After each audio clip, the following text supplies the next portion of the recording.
హర్యానాకు చెందిన stage dancer టింపుల్ Chowdary తనతో అసభ్యకరంగా ప్రవర్తించిన వ్యక్తిని చెంపదెబ్బ కొట్టిన వీడియో వైరల్ అవుతుంది. స్టేజీపై డ్యాన్స్ చేస్తుండగా ఓ యువకుడు ఆమె నడుమును తాకాడు. దీంతో అతడిని లాగిపెట్టి కొట్టారు. వేదికపై ప్రదర్శన ఇస్తున్నంత మాత్రాన ఎక్కడ పడితే అక్కడ తాకవచ్చా అని కాదు అంటూ ఆగ్రహం వ్యక్తం చేశారు. ఈవెంట్ అనంతరం సదరు యువకుడిని పోలీసులు అరెస్టు చేశారు.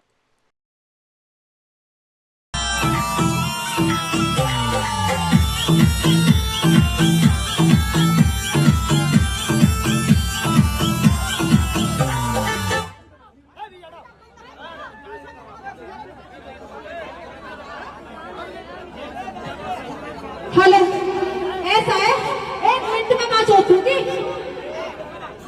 समझ में आ गई? परफॉर्मेंस का रीजन ये नहीं है कि तुम हाथ लगाओगे।